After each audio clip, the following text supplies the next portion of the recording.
Hello and welcome to another video, and today's video is about lump sum investing versus dollar cost averaging, or for us, pound cost averaging.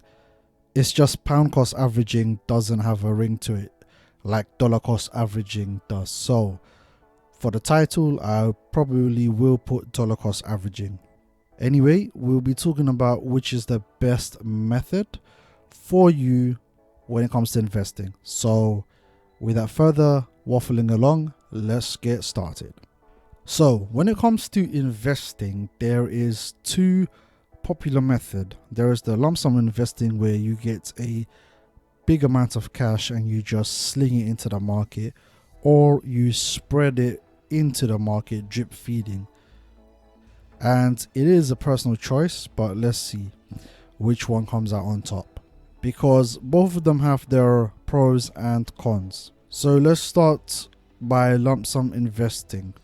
Lump sum investing involves slinging a large amount of cash into the market all at once. This approach is based on the promise that the market tends to trend upwards over the long term, and by investing a lump sum amount, investors can immediately benefit from potential market gains. One of the primary advantages of a lump sum investing is the potential for higher returns compared to dollar cost averaging over the long term, especially during bull markets. By investing all funds up front, investors have the opportunity to fully capitalize on market upswings and benefit from compounded returns. Also, lump sum investing simplifies the investment process, as investors only need to make a single transaction. And this can be advantageous for those people who prefer a hands-off approach to investing or have limited time to monitor their investments actively. But of course, there's cons. One massive drawback is the potential for poor market timing. If investors invest their lump sum just before a market downturn, they may experience significant short-term losses, which can be emotionally challenging to see. Therefore, it makes sense to carefully consider how you would respond if you invested a lump sum and the next day the market tanked. Would you sell or would you hold on strong?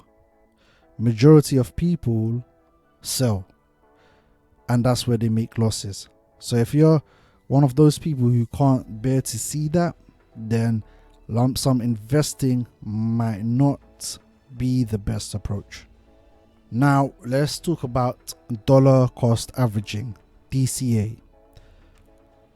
Dollar cost averaging is a strategy that involves investing a fixed amount of money at regular intervals, regardless of market conditions. With dollar cost averaging, investors purchase more shares when prices are low and fewer shares when prices are high, averaging out the overall cost per share over time. One of the key benefits of dollar cost averaging is its ability to mitigate the impact of market volatility. By spreading out investments over time, investors reduce the risk of investing a large sum of money at an terrible time, such as when the markets massively tank. So by dollar cost averaging, this approach can help investors navigate market fluctuations with greater confidence and hopefully discipline. Dollar cost averaging also offers psychological benefits, as it helps investors avoid the stress of trying to time the market. Instead of fretting over short-term market movements, investors can focus on their long-term financial goals and stick to their predetermined investment plan. Stay on course, stay on track.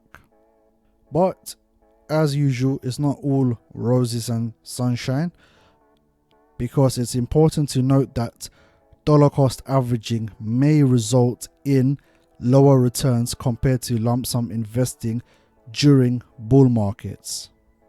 Since investors are consistently buying into the market, they may miss out on some of the potential gains that come with investing a lump sum up front.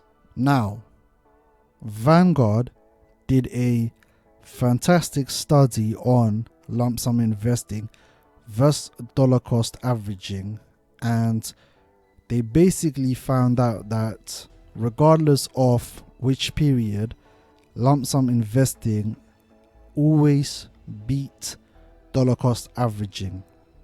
So, according to Vanguard, lump sum investing beat dollar cost averaging around 66% of the time.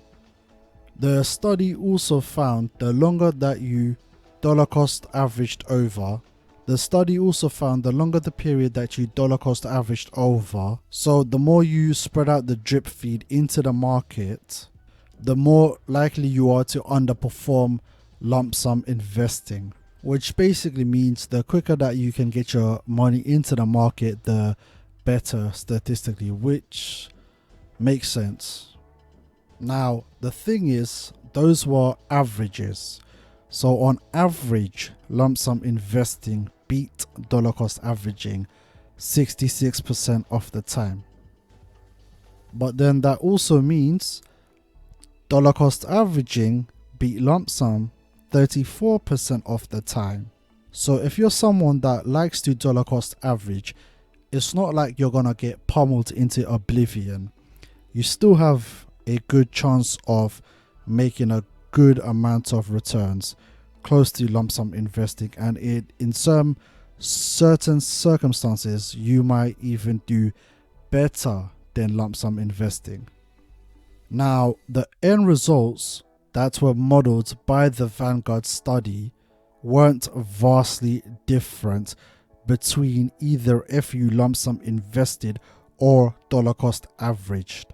So, in the United States, 12-month dollar cost averaging led to an average ending portfolio value of $2,395,824, while lump sum investing led to an average ending value of $2,450,264, or 2.3% more. The results were similar in the United Kingdom and Australia. UK investors would have ended with 2.2% more, and Australian investors with 1.3% more on average. Which basically means, regardless of you lump sum investing or dollar cost averaging, you would have basically ended up in the same place with slight variations. Also, don't forget this is averages over a massive data set. The study itself says there are fairly wide distributions of outcomes. It's possible for either strategy to underperform the other over a given period of time, and potentially by a significant amount. So that basically means anything can happen and nobody's got a crystal ball and no one really knows what's going to happen. So, what can an investor do? Personally, as I said, it comes down to your risk tolerance and your stomach, I guess. If you are happy to lump sum invest and say the market does tank, then are you going to freak out and sell? If not, then I say go for that. But if you are, then I say dollar cost average. Now, personally, I would just grab as much cash as I can and just sling it into the market and let the market do what it does. Anyway, hopefully that was a informative video. You found it helpful. If you did, give it a like, subscribe. Let me know your thoughts in the comments below, and take care.